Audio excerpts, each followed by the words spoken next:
ایسے ہی اورہان غازی کی وفات ہوئی تو ان کی موت کا فائدہ اٹھاتے ہوئے کچھ ترک قبائل نے سلطنت عثمانیہ پر حملہ کر دیا۔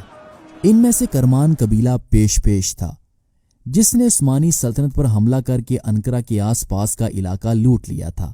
جب سلطان مراد کو کرمان قبیلے کے حملے کی خبر ملی تو انہوں نے سب سے پہلے اناطولیہ میں موجود بازنطینی سلطنت کے آخری چند شہروں میں سے ایک شہر ارغلی پر حملہ کر کے اسے فتح کر لیا۔ اس کے بعد سلطان مراد اپنی فوجوں کے ساتھ انقرہ چلے گئے، جہاں پر انہوں نے کرمان قبیلے کی فوج پر حملہ کر دیا، جنہوں نے عثمانی علاقوں کو لوٹ کر یہاں قبضہ کر لیا تھا۔ سلطان مراد ایک تجربہ کار کمانڈر تھے۔ انہوں نے انتہائی کم وقت میں کرمانی فوج کو پیچھے دھکیلتے ہوئے چینے ہوئے علاقوں کو واپس حاصل کر لیا۔ اس پر مجبوراً کرمان قبیلے کے سردار نے سلطان مراد سے عارضی طور پر صلح کر لی اور وہ پیچھے ہٹ گیا۔ اناطولیہ میں موجود ترک قبائل کی جانب سے مطمئن ہونے کے بعد سلطان مراد یورپ کی جانب بڑھے۔ سلطان مراد یورپ میں مزید فتوحات حاصل کرنا چاہتے تھے، اس لیے وہ اپنی فوج کے ساتھ یورپ کی جانب بڑھے، اور اس دوران ان کے ساتھ دو عثمانی کمانڈر، جن میں ایک ایفرینوس بے جبکہ دوسرے لالا شاہین پاشا تھے، جنہیں سلطان مراد نے بیلر بے کا خطاب دیا تھا۔ سلطان مراد نے ایفرینوس بے کو کوموتینی کے علاقوں کو فتح کرنے کے لیے روانہ کیا، جبکہ لالا شاہین پاشا کو سلطان مراد نے بلغاریہ کی جانب زاگورا نامی علاقے کی فتوحات کے لیے روانہ کیا۔ سلطان مراد کے دونوں کمانڈر کامیاب رہے اور انہوں نے ان دونوں علاقوں کو فتح کر کے انہیں عثمانی سلطنت میں شامل کر لیا۔ یوں پہلی بار بلغاریہ میں عثمانیوں نے قدم رکھا۔ لالا شاہین پاشا زاگورا نامی علاقے کی فتح کے بعد پلوفدیف شہر جا پہنچے، جو کہ بلغاریہ کا ایک اہم ترین شہر تھا، اور کچھ ہی دنوں کے محاصرے کے بعد انہوں نے اس شہر کو فتح کر لیا۔ اس شہر کی فتح کے بعد کچھ بلغاری شہری اور سپاہی ہجرت کر کے سربیا کے شہنشاہ اسٹیفن اوروش کے پاس چلے گئے۔ انہوں نے شہنشاہ کو عثمانیوں کے حملوں کی خبر دی اور اسے باور کروایا کہ اگر اس نے عثمانیوں کے خلاف بروقت کارروائی نہ کی تو اہل بلغار کے بعد اس کی بھی باری آئے گی اور عثمانی اس کے علاقوں کو بھی فتح کر لیں گے۔ سربیا کا بادشاہ عثمانیوں کے حملوں سے ڈر گیا اور اس نے انہیں روکنے کے لیے اور نیز ترکوں کو یورپ سے نکالنے کے لیے جنگ کی تیاریاں شروع کر دیں۔ اس کے ساتھ ساتھ اس نے یورپ میں مسیحی اتحاد بھی قائم کیا اور ایک صلیبی جنگ کے لیے یورپ کے تمام بادشاہوں کو اس نے خطوط لکھے۔ یورپ میں ابتدائی فتوحات کے بعد سلطان مراد نے شہنشاہ قسطنطنیہ سے 1363 عیسوی میں ایک نیا معاہدہ کیا، جس کی روح سے اہل قسطنطنیہ پر سخت ترین پابندیاں لگائی گئیں۔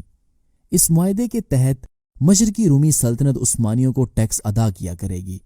عثمانیوں کی جانب سے فتح کی گئی زمینوں میں وہ حقوق نہیں مانگ سکیں گے۔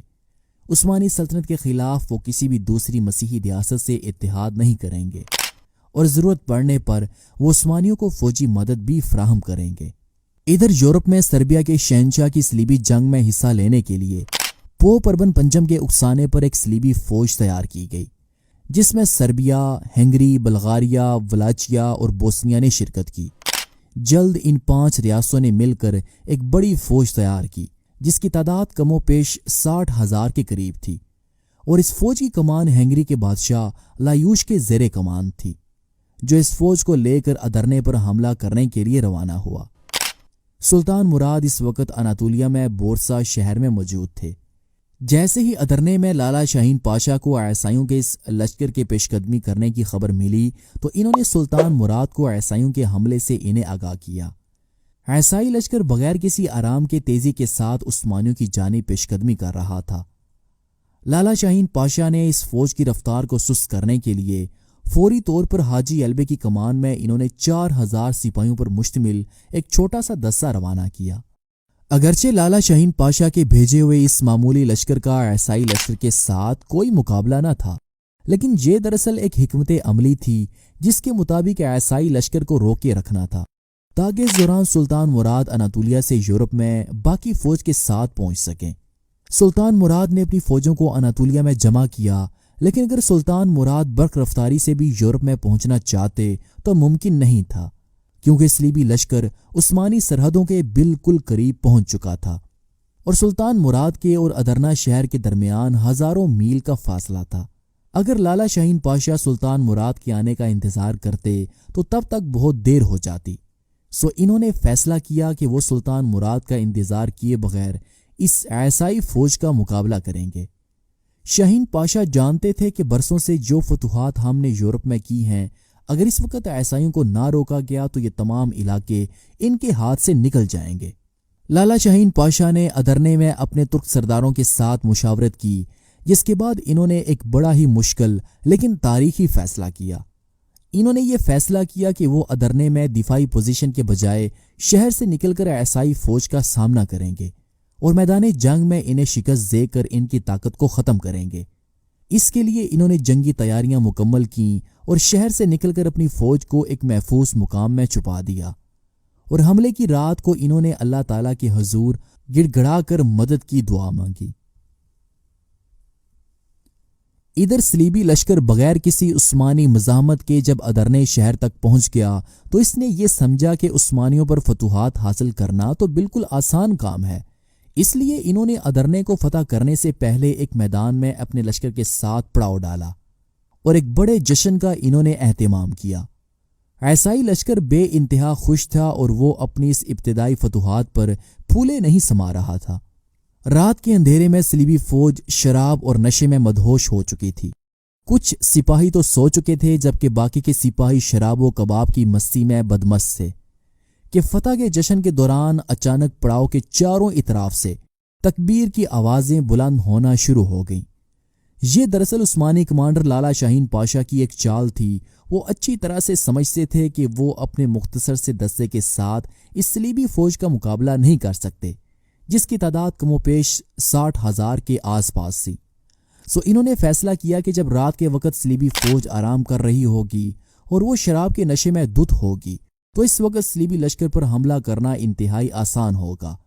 انہوں نے ایسا ہی کیا۔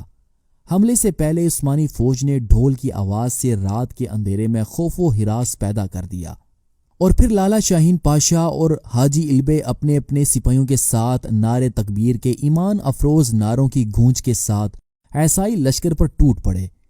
یہ حملہ چاروں اطراف سے کیا گیا تھا۔ عیسائی لشکر کے وہم و گمان میں بھی نہ تھا کہ عثمانی یوں ان پر اچانک رات کے وقت حملہ کر سکتے ہیں۔ اس لیے تعداد میں زیادہ ہونے کے باوجود صلیبی فوج نے عثمانیوں کے خلاف کوئی خاص مزاحمت نہ کی۔ یہ رات صلیبی فوج کے لیے انتہائی خوفناک رات تھی۔ جب صبح کا سورج طلوع ہوا تو میدان صلیبی فوج کی لاشوں کے ساتھ اٹا پڑا تھا۔ بہت سے صلیبی فوجی جنگی قیدی بنا لیے گئے جبکہ چند سو زندہ بھاگنے میں کامیاب بھی ہو گئے۔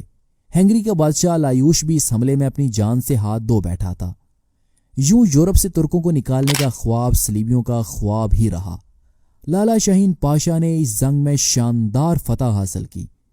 جب فتح کی خبر سلطان مراد کو پہنچی تو وہ اس فتح سے بے حد خوش ہوئے۔ اس فتح سے ترکوں کے قدم یورپ میں مزید مضبوط ہو گئے۔ اس کے بعد سلطان مراد ادرنے یورپ جا پہنچے اور انہوں نے ادرنے شہر کو سلطنت عثمانیہ کا نیا دارالحکومت بنا دیا۔ سلطان مراد کی تو یہ ابتدائی فتوحات تھیں۔ ابھی مزید انہوں نے یورپ میں فتوحات جاری رکھنی تھیں۔